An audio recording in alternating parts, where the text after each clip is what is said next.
Ameublement Tanguay en première ligne.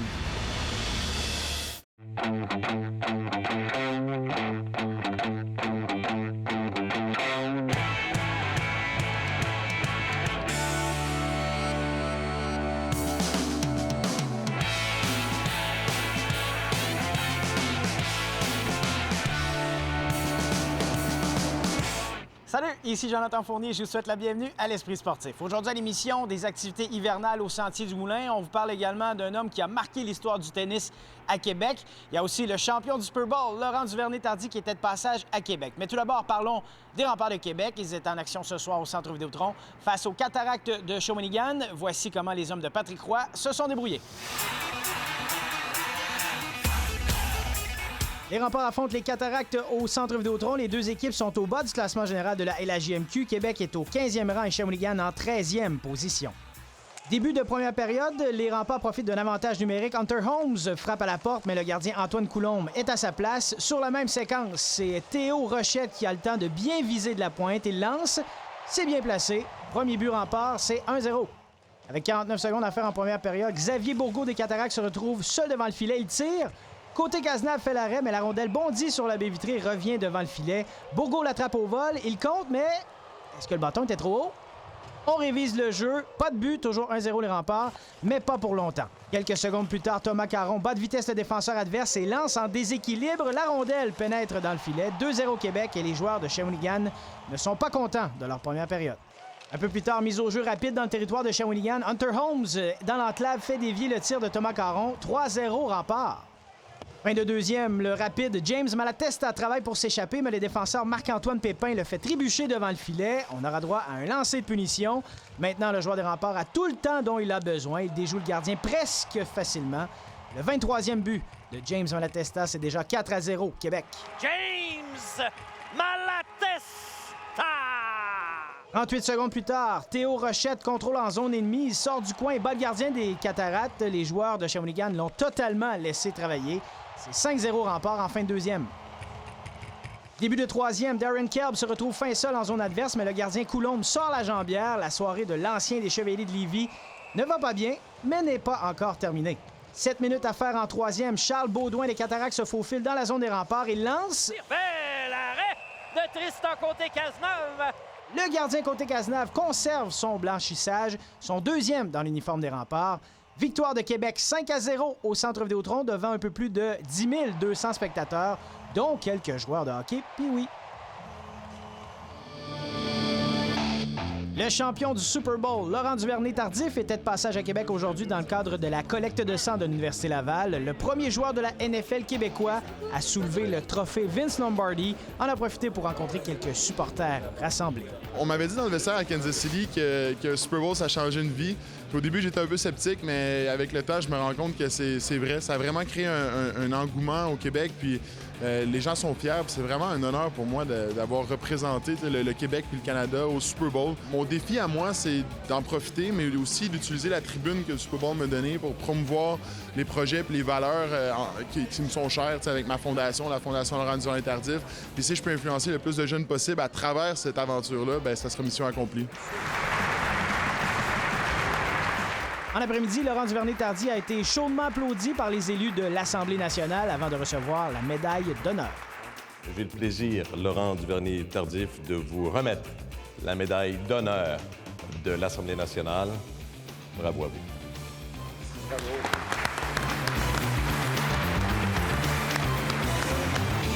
Après la pause à l'Esprit sportif, Jacques Hérisset prend sa retraite et on s'amuse à l'extérieur au Sentier du Moulin.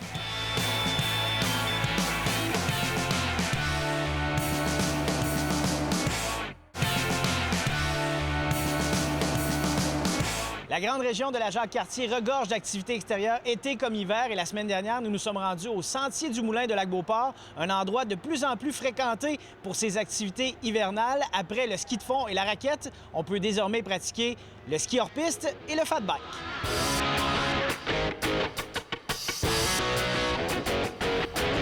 Hugues Fournel, bienvenue à l'Esprit sportif. Merci, je suis bien content que vous soyez ici. Content content de venir vous visiter dans ce tout nouveau pavillon là, qu'on vient tout juste d'inaugurer. Oui, j'aime dire que c'est pas gênant. On vous invite à venir voir le nouveau pavillon. On est très fiers. Et ça a été un travail de longue haleine, mais enfin, en 2020, on l'a inauguré juste avant la saison hivernale. C'était un besoin criant depuis quelques années d'avoir un endroit bon pour s'asseoir, relaxer, manger, s'abreuver. Absolument. On répond vraiment à un besoin avec le nouveau chalet, mais aussi avec nos opérations à l'extérieur. La raison pour qu'on remplit le chalet, c'est qu'on répond à un besoin plein air qu'on a ici au Lac-Beauport, mais au sein de la grande région de Québec. Dans la MRC aussi, on est poussé à pousser le plein air à tous les usagers.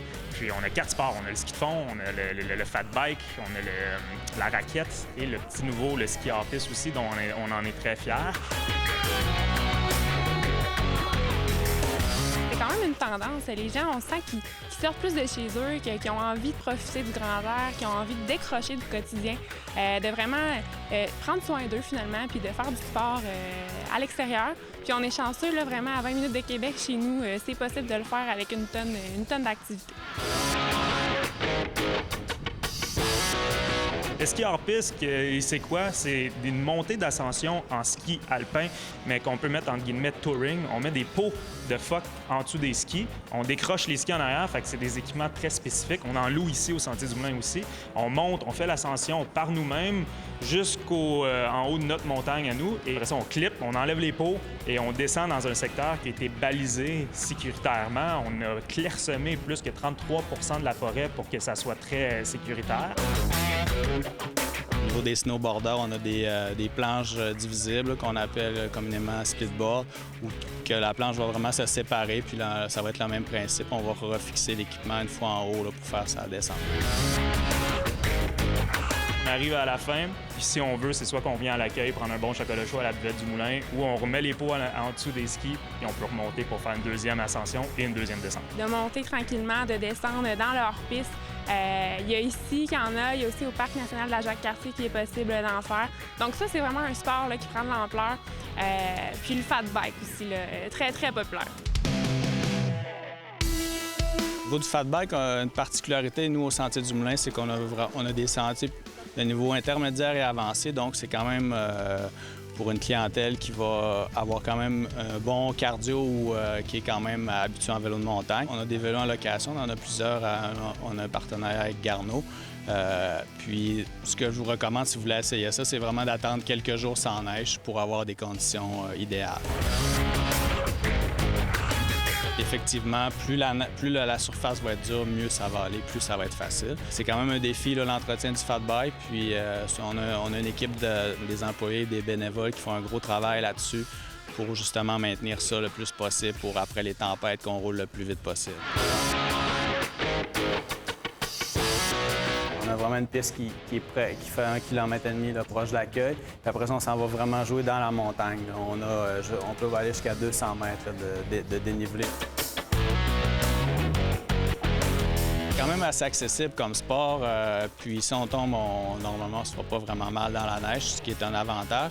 C'est sûr que c'est au niveau de la surface qu'on a des différences. Fait que la surface peut quand même être glissante. Fait qu'il faut quand même se méfier. Au niveau de la roue d'en avant, ça peut partir plus facilement. Puis sinon, nous, c'est sûr il y a tout au niveau de la pression des pneus là, qu'on va avoir un travail à faire pour ajuster en fonction des conditions pour se donner le plus de chances possible. C'est sûr que le ski de fond ici, ça a une notoriété, ça a un certain aura au Sentier du Moulin. Ça fait au-dessus de 30 ans que le ski de fond existe ici. C'est ce qui a créé les Sentiers du Moulin en hiver. C'est ce qui a créé les Sentiers du Moulin tout court. Puis c'est d'innover, de rajouter d'autres sports, mais c'est sûr que si je peux dire, excusez l'expression, mais la vache à lait en hiver, c'est bien le ski de fond. On a beaucoup de membres qui viennent de partout et d'ici aussi des citoyens du Lac-Beauport.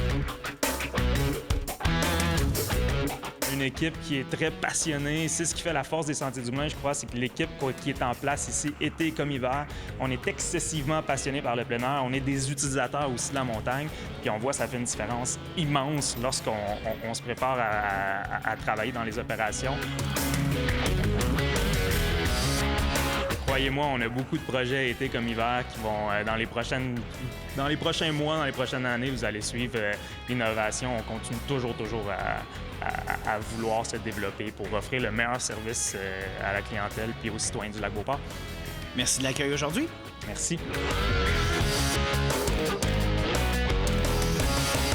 travail. Le nom de Jacques Hérisset rime avec tennis depuis plusieurs années. Celui qu'on surnomme Jack ou Monsieur Tennis à Québec à l'âge de 76 ans a décidé d'annoncer sa retraite dans les dernières semaines. Un homme qui a marqué l'histoire du tennis dans la ville de Québec.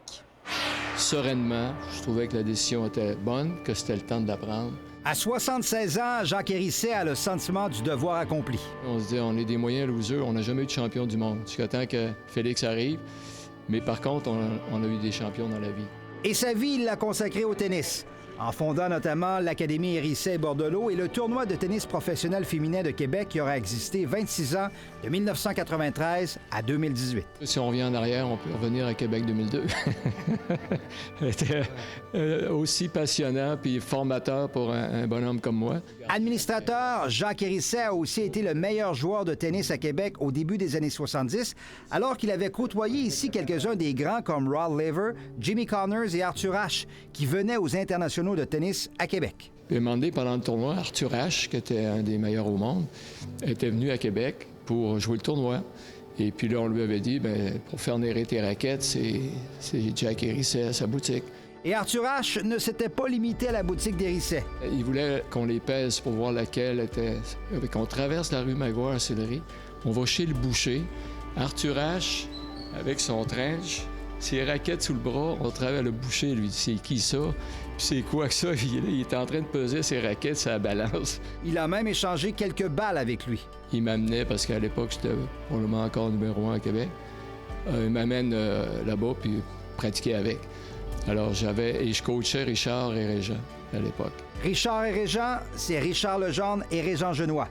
Oui, une carrière bien remplie pour Jacques Hérisset qui devait être avant tout, comme le souhaitait son père, un joaillier dans les vies. J'avais dit, Père, j'ai fait des bijoux, mais j'ai 21, 22 ans.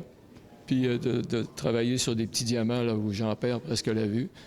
J'aimerais ça, là, faire du tennis puis vivre de ça. De joaillier à joyau du tennis à Québec. Stéphane Turcot, TVA Sport, à Québec. Et c'est déjà tout pour l'Esprit sportif. Demain, l'émission, on parle de patinage de vitesse avec Laurent Dubreuil. Ici Jonathan Fournier, on se dit à demain. Ciao!